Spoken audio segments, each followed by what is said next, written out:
అండి. ఏం చేస్తున్నారు? బీటెక్ కంప్లీట్ అయింది, ప్రస్తుతానికి అగ్రికల్చర్లో. మీకు ఎమ్మెల్యే ఎవరన్నా? వెంకటేగౌడ అన్న. వెంకయ్యగౌడ ఆయన పరిపాలన ఎలా ఉంది?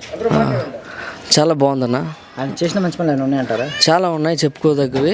ఏమేమి చేస్తారు ఆయన? మాకు దాదాపు 30 సంవత్సరాల నుంచి మా ఊరికి కనీసం రోడ్డు లేకుండా ఉండేది. ఇంతకుముందు ప్రభుత్వాలు ఎన్నో మారినాయి, ఎమ్మెల్యేలు ఉన్నారు, ఏం చేయలేదంట అప్పుడు. వాళ్ళందరూ కూడా ఎటువంటి సహాయము మాకు చేయలేదు, కనీసం మాకు ఎటువంటి సహకారము లేదు వాళ్ళ ద్వారా.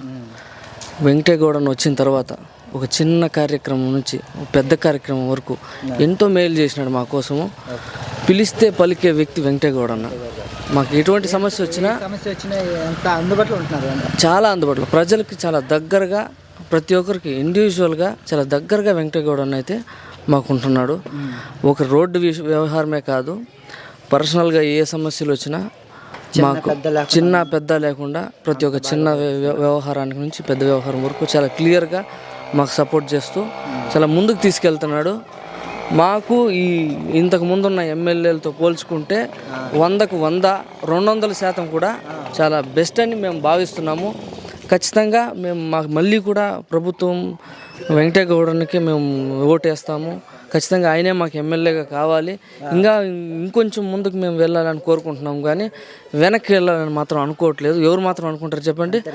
మేము 30 ఏళ్ళుగా మేము గెలిపించుకున్న మా నియోజకవర్గంలో మేము గెలిపించుకుంటున్న వ్యక్తి మాకు ఎటువంటి ఉపకారము చేయలేదు.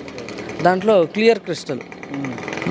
మీరు ఎవరినైనా అడుక్కోండి, ఈ నియోజకవర్గంలో అది క్లియర్గా ఉంది. మరి ఇక్కడ వీకోట్లో కానీ పలమనేరులో కానీ ఆసుపత్రి కట్టించారు కదా, నిజమేనంటారా? పలమనేరులో కట్టించారు. నిజం. 200 పడకలు ఏమనుకుంటా అది కట్టించారు. నిజమే, అది వాస్తవమే. ఒక హాస్పిటల్ ఎన్నో చేస్తున్నారు. ఆయన ఇంకా సపోర్ట్ చేస్తే మాకు ఎంతో చేస్తారని నమ్మకం మాకుంది. రోడ్లు వేయడం కానీ, కాలువలు వేయడం కానీ, మంచినీటి పథకాలు వేయడం కానీ చేస్తున్నారంట కదా? చేస్తున్నారు, ఖచ్చితంగా చేస్తున్నారు. జగన్ గారి పరిపాలన ఎలా ఉంది? సూపర్గా ఉందండి. ఆయన పెట్టిన పథకాలు ప్రతి ఒక్కరికి అన్నీ అందుతున్నాయి. మీ ఇంట్లో వస్తున్నాయా? ఖచ్చితంగా మేము పొందినాం. ఆ రాష్ట్ర ప్రభుత్వం ద్వారా మా పథకాలన్నీ కూడా మేము లబ్ధి పొందున్నాం. మా నాన్నగారికి హెల్త్ కార్డు కావచ్చు, మాకు ఇండివిజువల్గా రైతు భరోసా, ఇలాంటివన్నీ కూడా మాకు డైరెక్ట్గా మా అకౌంట్లో జమ అవుతున్నాయి. టీడీపీ అభ్యర్థి ఎమ్మెల్యే గారిని ఓడిపిస్తూ ఉంటున్నారు కదా? టీడీపీ అభ్యర్థి ఎమ్మెల్యే గారిని ఓడిపిస్తూ ఉంటున్నారు సార్.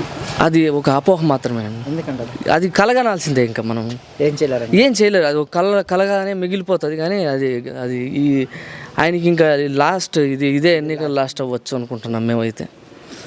మరి సార్ ఎమ్మెల్యే గారు గెలుస్తారా? ఖచ్చితంగా, అది 100%. మాకు వేరే ఛాన్స్ లేదు. ఫస్ట్ ఆఫ్ ఆల్ మాకు వేరే ఛాన్స్ లేదు, వేరే క్యాండిడేట్ లేరు. మాకు వెంకటేగౌడ అన్న తర్వాత ఇంక ఎవరైనా ఉన్నారా ఆ క్యాపబిలిటీ ఉన్న వ్యక్తి అంటే మాకు ఇంతవరకు తెలియదు. మాకు తెలీదు. మాకున్న ఏకైక ఆప్షన్ వెంకటేగౌడ అన్న, ఆయనే గెలుస్తాడు ఖచ్చితంగా. అది నిజం, ఖచ్చితంగా, దాంట్లో డౌట్ లేదు. అది పైన రాష్ట్రం మొత్తం బేస్ చేయి ఉంటుంది కాబట్టి. కానీ గవర్నమెంట్ ఫామ్ చేసేది వైసీపీనే.